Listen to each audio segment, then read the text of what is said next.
Catherine with the K here. Today I'm standing right outside the Thacker Medical Museum and I'm getting my COVID jab. Very, very exciting. Such a shame the weather's a little bit rubbish, as you can tell.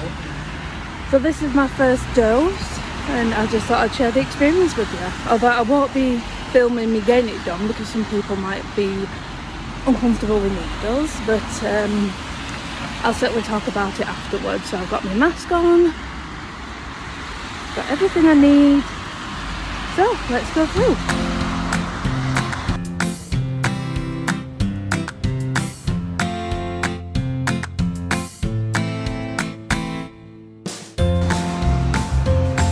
Well guys, I got it done. Woohoo! One down, one to go. It was actually really well organised in there. They did a really good job, but I'm going to talk more about it when I get home, so I'll see you back there.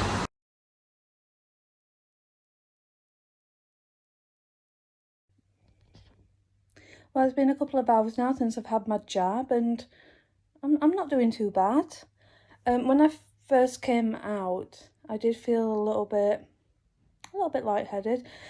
I would describe it as if you've not had a drink for quite a long time and you've had your first drink. It like shoots up into your head. It's like, whoa. I think that's how I felt. But luckily it didn't last very long. I did get some headaches, which they warned me about, and my arm is aching, but they're all normal for when you're having a jab. Not sure what I'll be like tomorrow, but we will see. So just in case if you yourself are about to have yours, or if you're waiting to have yours, and then here's just a few of the things to look out for after you've had it done. Hello. Woo! Most side effects of the COVID-19 vaccine are mild and should not last longer than a week, such as a sore arm where the needle went in, feeling tired, a headache, feeling achy, or feeling sick.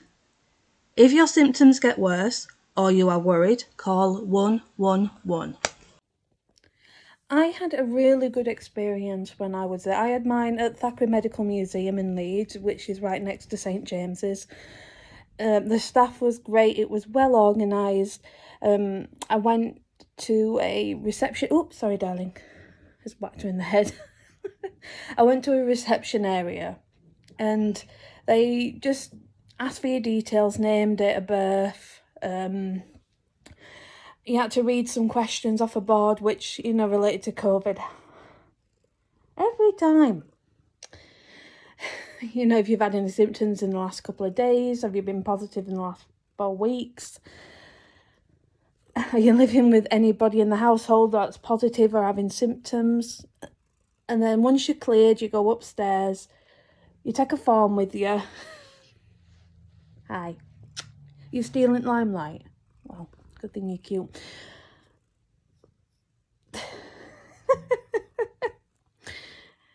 Where was I? Oh yeah, you go upstairs, you fill out a form, again, your details, and just a few other questions. Are you allergic to anything? Could you be pregnant? Are you breastfeeding? Have you had any previous vaccinations in the last 7 days? Which was all no. And then a nurse came over to do my consent. Or sometimes doctors, it's usually a nurse or a doctor. And then you just wait in another area to have it done. And I had a lovely nurse named Sarah. She was the one that took the picture of me with my little spot where I had it done. She was really friendly. It was very professional.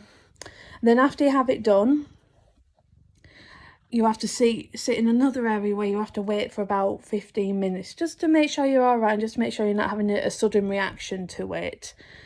But before that, they did go through everything with you, know what to expect, because some people react to things differently to others, so it's not all the same. But like I said, I did sort of get a little bit of a head rush and a bit of headache, and now I've been in bed for a while, just trying to rest and relax, and I'm feeling okay, so we'll see what tomorrow brings.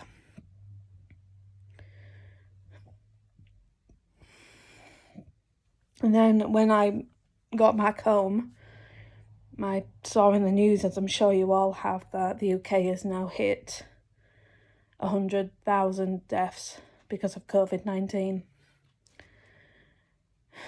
I mean, I'm not shocked, but it still makes me sad and angry, especially when I've worked with some of these people, being a frontline worker.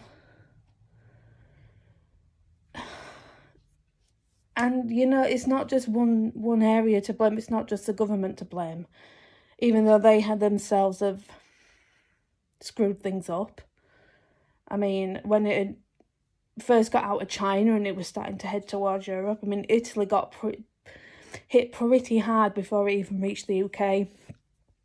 Or at least before we knew it reached the UK, there were probably people here who were asymptomatic.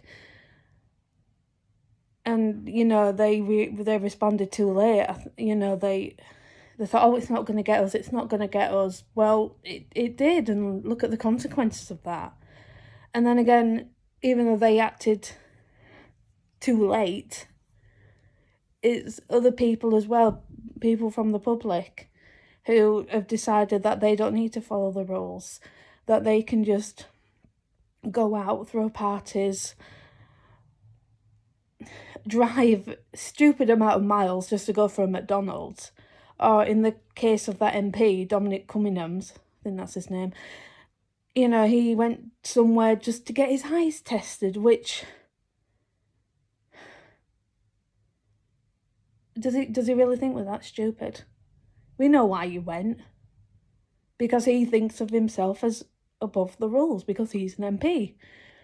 And, you know, celebrities as well have been idiots, thinking that they don't have to follow the rules because of who they are and how much money they have.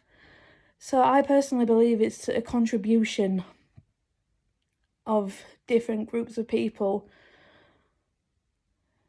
And unfortunately, as I've seen on the news, some of the people who are sick didn't believe in COVID. They didn't believe it was real. They thought it was a hoax, and then they ended up getting sick and getting extremely poorly because they were under the assumption that there wasn't much wrong with them. It's not going to get me. So I don't need to do any shielding or social distancing or wearing a mask. Even though what's happened is they've got the illness and possibly they've spread it on to other people, and now they're suffering the consequences of it. And a lot of them said that they regretted doing it, that they should have done something to reduce the risk and prevent any possibility of getting it. And I think people had the mindset that it's just an old person problem. Yes, if you are over a certain age, the risk is a lot higher. It's like any illnesses or diseases that, you know, if you're a certain age, then the higher risks of getting certain cancers, strokes, diabetes, things like that are higher. Yes, that is true. But it doesn't care how old you are. People, I've looked after people in their 40s and even in their 30s that have had it. There's been, you know, there was a young boy in Bradford who was 13 who had it. There's been babies that have been born with it. I've had it, Paul's had it, and it doesn't care what age you are. Anybody can get it. It's what you do to reduce the risk. And even though many of us now will have had the vaccination, we still have to follow the same rules. We still have to social distance. We still have to wear masks. We still have to make sure we're using good hygiene. You know, we are still at risk, even though we've got some protection. So, you know, it just makes me so angry. Because all the things that the frontline workers are doing and people who are following the rules with social distancing and mask wearing, it feels like everything we're doing is for nothing. Because the idiots out there don't seem to care and putting everybody at risk.